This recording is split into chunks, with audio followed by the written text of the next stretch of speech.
Is this like assuming you have an Uber advantage kind of thing, or like player advantage? I guess in general. Okay, so I guess that's a thing to expand on. Let's say they've overcommitted a player or two, and you get those free picks.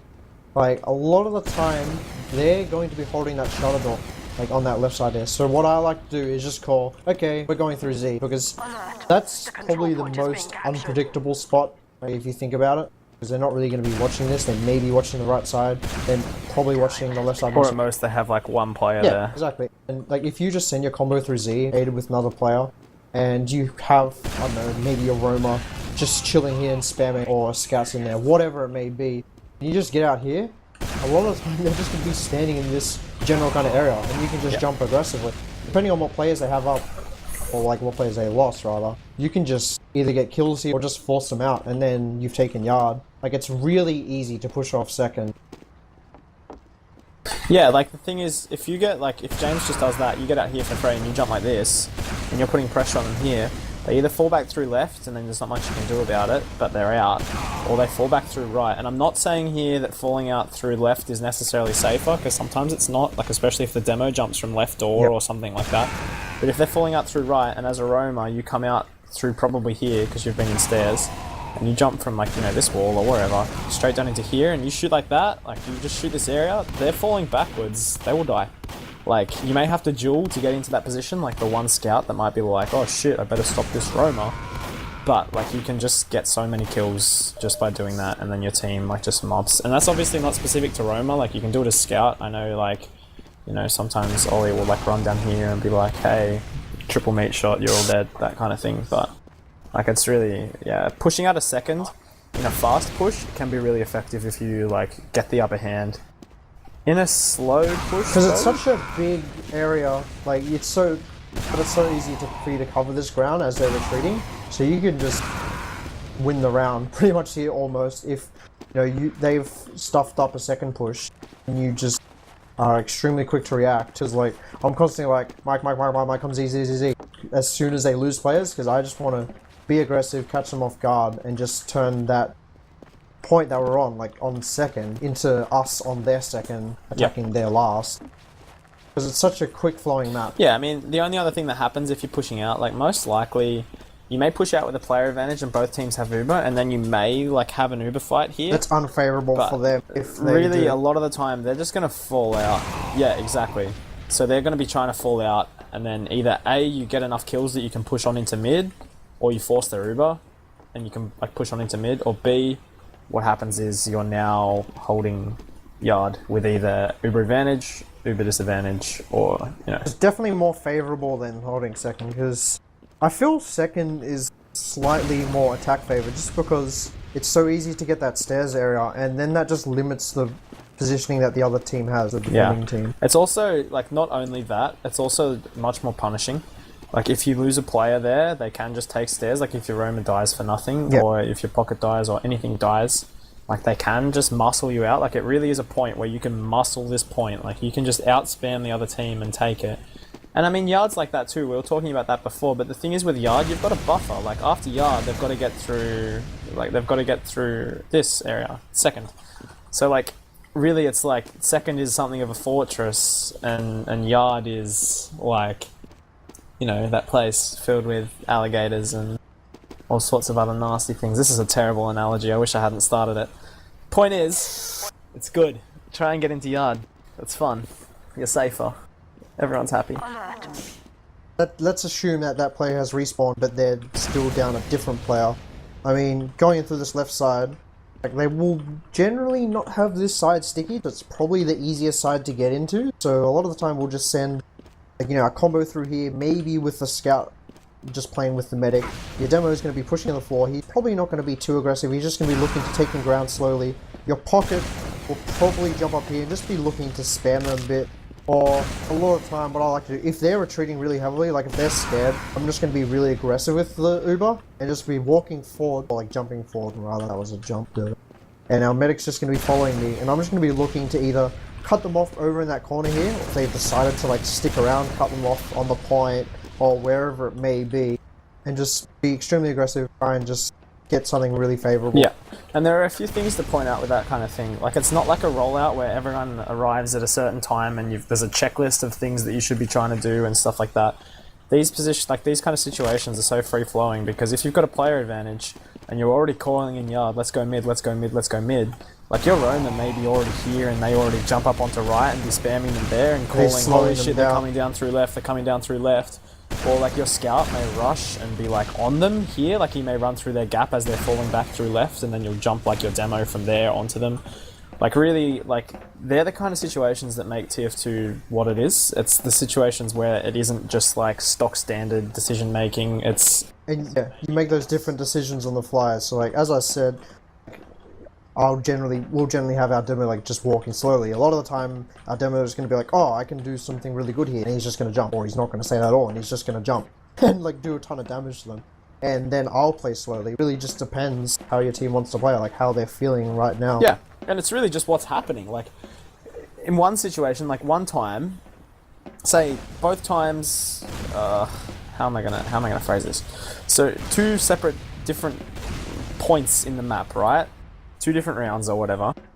The first time they have a scout down and you have 6 players up and you're pushing into mid, and the second time they have a scout down and you have 6 players up pushing into mid. So it's exactly the same.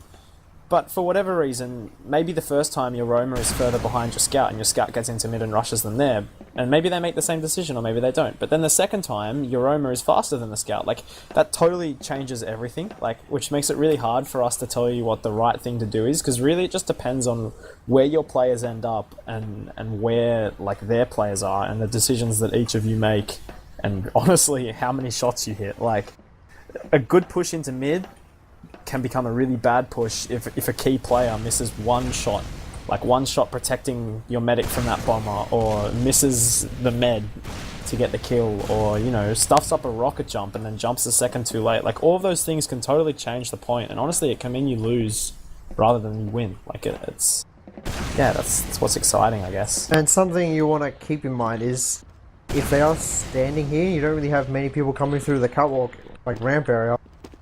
If the other team is cheeky, they will try and wrap around and get a back cap going. Yeah. If you are caught unaware, you want to just identify that as quickly as possible and just run the hell back and kill them. Because if they've overcommitted and they die, that is probably the round 1 for you.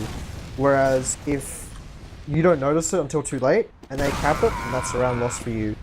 Yeah, like...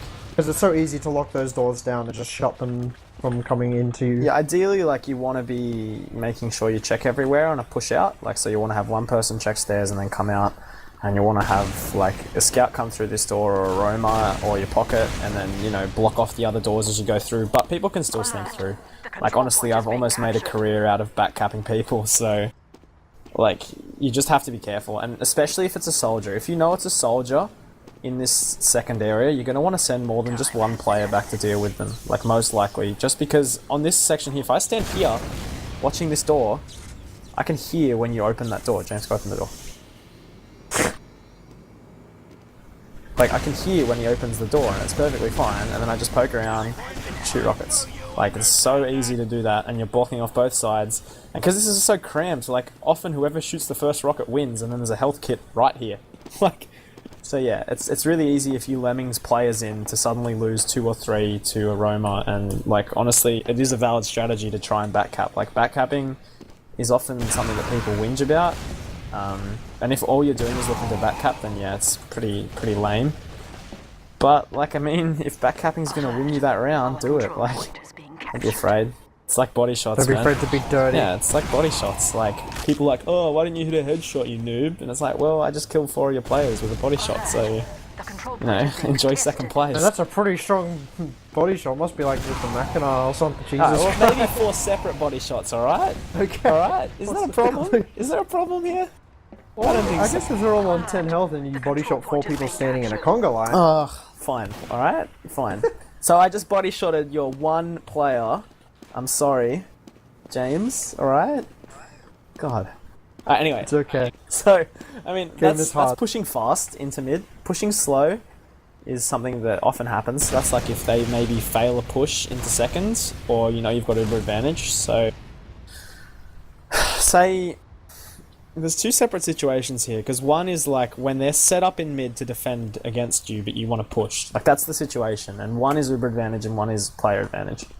So with Uber advantage, what do you think? Like you're going to want to look out for having scouts in here, and a lot of the time with Uber advantage, we actually look to take right. Like it's almost the opposite of what we were talking about before. Because before you expect that they'll stick you here, because when you're like blitzing and you're rushing really hard, if you get out here and not like there's no stickies here, it's such a better position than way back in that left corner on a rush to kill their team, because you can jump from here. What happened there? No slag. Yeah, you can like jump from here like straight into there, or you can like jump up onto right if they're falling back that way, etc, etc. So they're going to want to sticky that. But it's different when they've had a chance to set up, because you know there's going to be stickies there. You're not gambling, like you know, and it's just something that you have to take into consideration, like when you're pushing anywhere else. Yeah.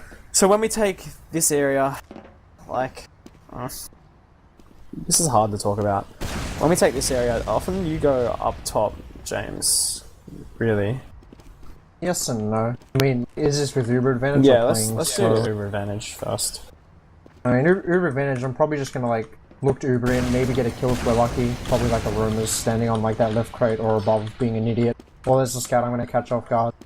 But I'm just gonna probably want to Uber through it, because I'm gonna just want to avoid taking as much damage as I can, because after the Uber, then everyone else can get healed up quickly. Whereas if I'm like on no 80 health post Uber, then our medic's either going to be wasting time trying to heal me up, or I'm going to have to run to get a medikit and not be in position to defend mid once they decide to eventually push, or it's just going to be really scrappy. So you want to, I don't know, it really just depends how you want to play it, and depends on their positioning. Like if they're really holding the point, then sure, just Uber straight out. Looks to kill, medic, demo, whatever you want, and then just look to cap the point. You don't want to be greedy with kills, because if you overcommit, you will die, and your medic will die, and everyone will die, and then you will be sad. And most likely, if James is pushing down there, I'm either going to be coming in through left, or I'll be coming in through top, same with a scout. And then if I come in through top, at the same time James jumps, I'm going to jump, and I'm going to spam, and I'm going to land pretty much wherever I want, wherever doesn't have a player that's going to kill me, to be honest, is really what you want. And yeah, that's really strong. Like, obviously you are going to have to pop there, and one thing you're going to want to look out for is making sure a player doesn't sneak in through top or like jump over James's head. So as James is walking out here, you don't want someone on this crate to like hide and then jump in over the top of you and force that multi on 2 or 3 players, because then your push is pretty much then your push is pretty much dead, and people will do that. Like, or they'll like hide here just around this corner. This is what I do. Like, they'll hide here, and as soon as they see you, or as soon as it's called, just jump over the top, spam, kills, happiness. You can push through left, though. Like, again, it really depends. If you push through left, just kind of treat it like a rollout. Honestly, this is like the most rollout-ish situation that you can think of. Like, you'll just come in, try and take ground, either up here, or down through left, or you'll like take kit and play really slow, and then they'll probably be standing here, and you'll have like a little pitched Uber battle on the point, because maybe they got Uber in time, maybe they didn't, whatever. And then your team's going to want to come in from somewhere that you didn't come in from, make sure there's no back caps, and then try and just consolidate that ground and get kills. Player advantage is a little different. Like, you have to assume obviously that it's player advantage with like either a really significant player damage, so they've only got like one player and they've got Uber and you don't, or player advantage where they don't have where neither team has Uber.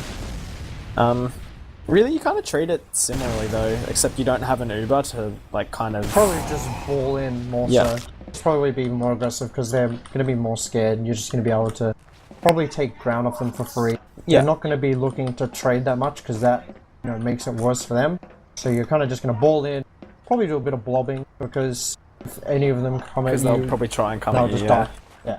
And the other thing is, all you really need to look out for then is sticky traps. You may take it slightly slower right at the start, like you may like just poke the sticky traps instead of just popping through the door.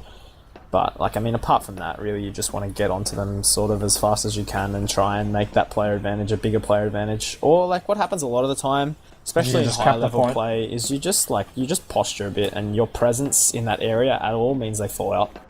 Like that's a lot of it. And then you just cap, and then that's it, and it just slows down from there, which tends to happen, as I was saying, in high level play. It's just the game tends to slow down in these kinds of situations. Because neither team wants to play without player advantage that much. Like we really love to play with player advantage, and we love to play without Uber.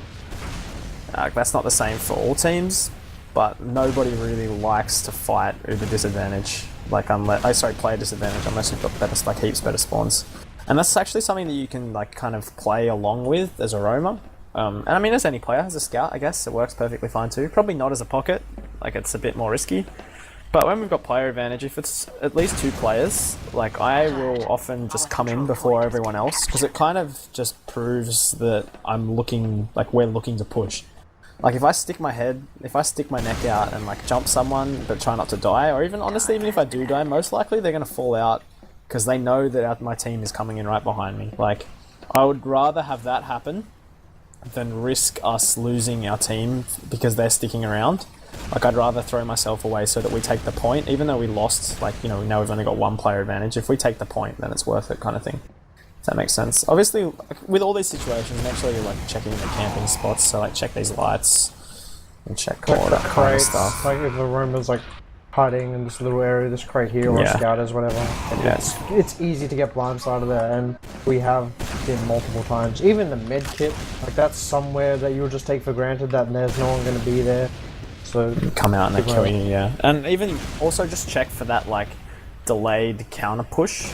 Even if it's just 1 player, like as soon as you get on the point, you're like, oh, we're happy now, and then a roamer sticks his head out and jumps you, or a scout rushes you from somewhere and you weren't expecting it, and also look for backups too.